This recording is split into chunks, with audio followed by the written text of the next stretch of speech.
आखिर ऐसा क्या हुआ कि महाभारत युद्ध समाप्त होने के 16 साल बाद कर्ण की आत्मा पांडवों से मिलने आई। आज हम आपको महाभारत से जुड़ी एक अद्भुत घटना के बारे में बता रहे हैं। जब महाभारत युद्ध में मारे गए समस्त सूरवीर जैसे कि भीष्म, द्रोणाचार्य, दुर्योधन, अभिमन्यु, द्रौपदी के पुत्र कर्ण, शिखंडी आदि एक रात के लिए पुनर्जीवित हुए। यह घटना महाभारत युद्ध समाप्त होने के 16 साल बाद घटित हुई थी। दोस्तों, युद्ध में एक ओर कृष्ण थे तो दूसरी ओर कर्ण। कर्ण दुर्योधन के तो कृष्ण अर्जुन के दोस्त थे। यदि युद्ध में कर्ण को असहाय स्थिति में देखकर नहीं मारा जाता तो अर्जुन की क्षमता नहीं थी कि वे कर्ण को मार देते। कृष्ण की नीति के तहत ही कर्ण का विवाह द्रौपदी से होने से रोका। कृष्ण ने ही अपनी नीति से उनके कवच कुंडल हत्याए और इंद्र द्वारा दिया गया एकमात्र अचूक अमोघ अस्त्र जो वह अर्जुन पर चलाना चाहता था वह घटोत्कच पर चलाया गया। इस तरह हम देखते हैं कि युद्ध के पहले से ही कर्ण और कृष्ण के बीच युद्ध चलता रहा। वो कृष्ण ही थे जिन्होंने ऐन वक्त पर नीति के तहत ही कर्ण को यह बताया था कि कुंती तुम्हारी माँ है। लेकिन युधिष्ठिर और अर्जुन को इस बात का पता नहीं था कि कर्ण हमारा भाई है। यदि युधिष्ठिर को यह पता चलता कि कर्ण हमारा बड़ा भाई है तो वह राजपाट की लड़ाई नहीं लड़ते बल्कि कर्ण को ही राजा बनाने की लड़ाई लड़ते। दोस्तों, राजा बनने के पश्चात हस्तिनापुर में युधिष्ठिर धर्म व न्याय पूर्वक शासन करने लगे। युधिष्ठिर प्रतिदिन धृतराष्ट्र व गांधारी का आशीर्वाद लेने के बाद ही अन्य काम करते थे।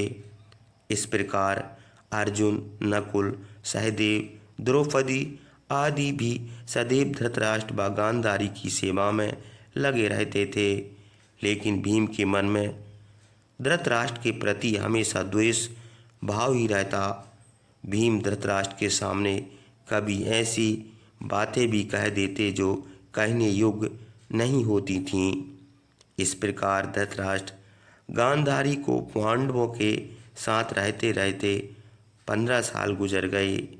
एक दिन भीम ने धृतराष्ट्र व गांधारी के सामने कुछ ऐसी बातें कह दीं जिसे सुनकर उनके मन में बहुत शोक हुआ। तब धृतराष्ट्र ने सोचा कि पांडवों के आश्रय में रहते हुए बहुत समय हो चुका है, इसलिए अब हमारा वन में रहना ही उचित है। गांधारी ने भी धृतराष्ट्र के साथ वन जाने में सहमति दे दी। धृतराष्ट्र गांधारी के साथ विदुर व संजय ने वन जाने का निर्णय लिया। वन जाने का विचार कर धृतराष्ट्र ने युधिष्ठिर को बुलाया और उनके सामने पूरी बात कह दी।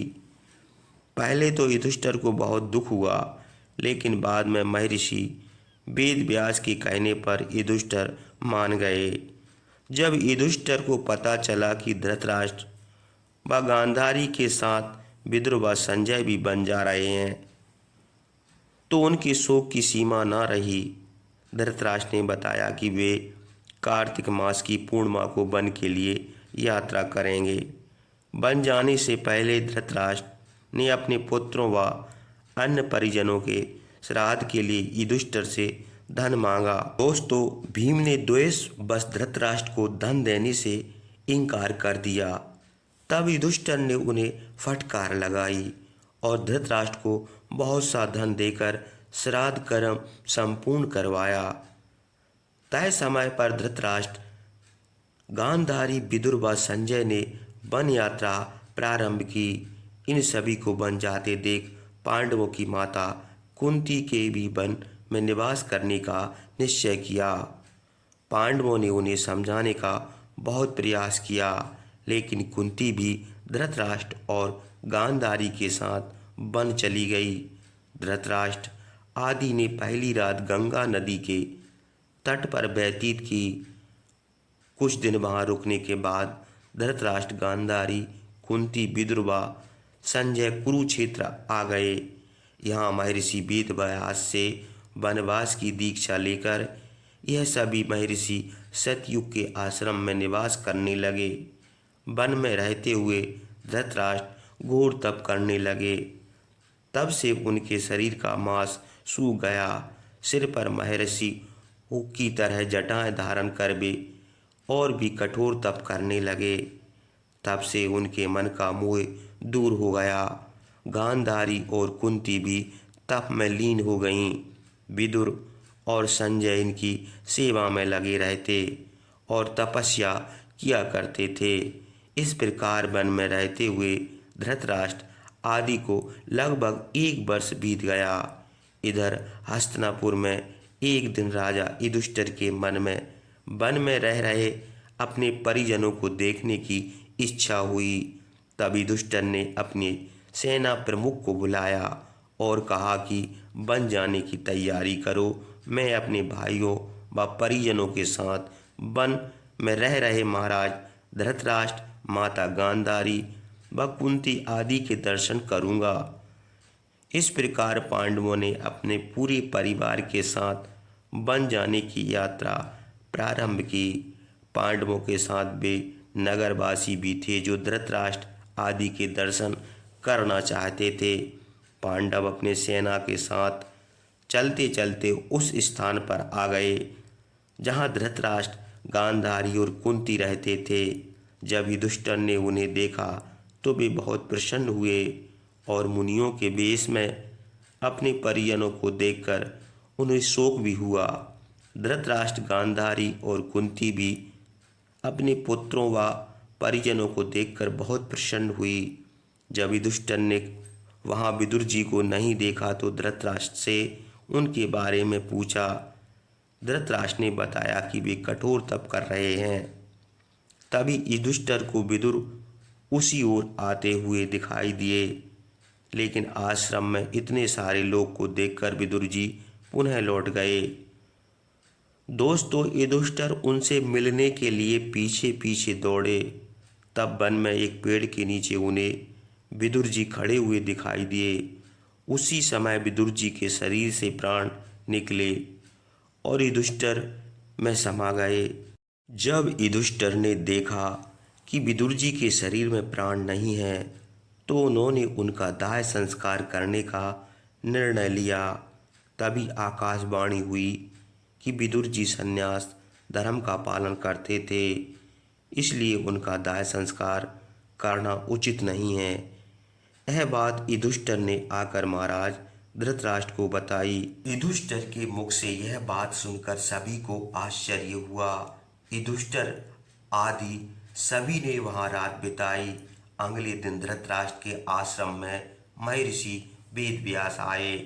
जब उन्हें पता चला कि विदुर जी ने शरीर त्याग दिया, तब उन्होंने बताया कि विदुर धर्मराज यमराज के अवतार थे और युधिष्ठिर भी धर्मराज का ही अंश हैं। इसलिए विदुर जी के प्राण युधिष्ठिर के शरीर में समा गए। महर्षि वेदव्यास ने धृतराष्ट्र, गांधारी और कुंती से कहा कि आज मैं तुम्हें अपनी तपस्या का प्रभाव दिखाऊंगा। तुम्हारी जो इच्छा हो वह मांग लो। तब धृतराष्ट्र व गांधारी ने युद्ध में मृत अपने पुत्रों तथा कुंती ने कर्ण को देखने की इच्छा प्रकट की।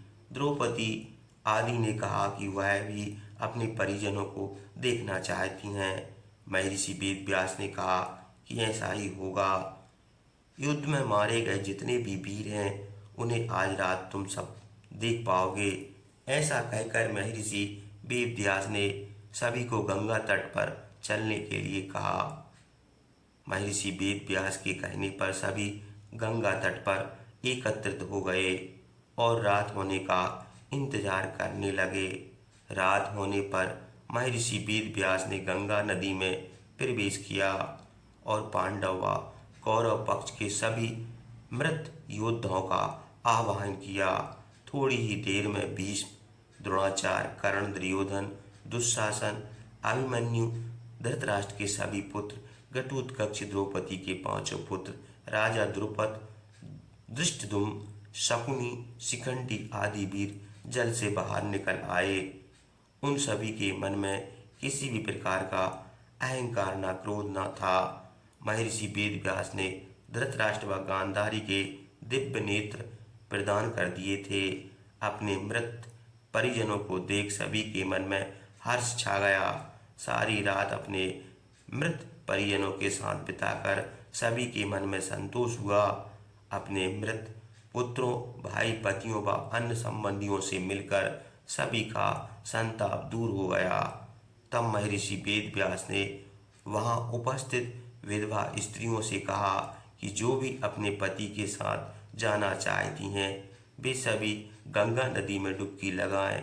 महर्षि वेदव्यास के कहने पर अपने पति से प्रेम करने वाली स्त्रियां गंगा में डुबकी लगाने लगीं और शरीर छोड़कर पति लोक में चली गईं। इस प्रकार वह अद्भुत रात समाप्त हुई। इस प्रकार अपने मृत परिजनों से मिलकर धृतराष्ट्र, गांधारी, कुंती व पांडव बहुत प्रसन्न हुए। लगभग 1 महीना वन में रहने के बाद युधिष्ठिर आदि पुनः हस्तिनापुर लौट आए। इस घटना के करीब 2 वर्ष बाद एक दिन देव ऋषि नारद युधिष्ठिर के पास आए। युधिष्ठिर ने उनका स्वागत किया। जब देव ऋषि नारद ने उन्हें बताया कि वे गंगा नदी के आसपास के तीर्थों के दर्शन करते हुए आए हैं, तो युधिष्ठिर ने उनसे धृतराष्ट्र, गांधारी व माता कुंती के बारे में पूछा। तब देव ऋषि नारद ने उन्हें बताया कि तुम्हारे वन से लौटने के बाद धृतराष्ट्र आदि हरिद्वार चले गए हैं। वहां भी उन्होंने घोर तपस्या की। एक दिन जब वे गंगा स्नान के आश्रम आ रहे थे, तभी वन में भयंकर आग लग गई। दुर्बलता के कारण धृतराष्ट्र, गांधारी व कुंती भागने में असमर्थ थे, इसलिए उन्होंने उसी अग्नि में प्राण त्यागने का विचार किया और वहीं एकाग्रचित होकर बैठ गए। इस प्रकार धृतराष्ट्र, गांधारी व कुंती ने अपने प्राणों का त्याग किया। संजय ने यह बात तपस्वी को बताई और वे स्वयं हिमालय पर तपस्या करने चले गए। धृतराष्ट्र, गांधारी व कुंती की मृत्यु का समाचार जब महल में फैला तो हाहाकार मच गया।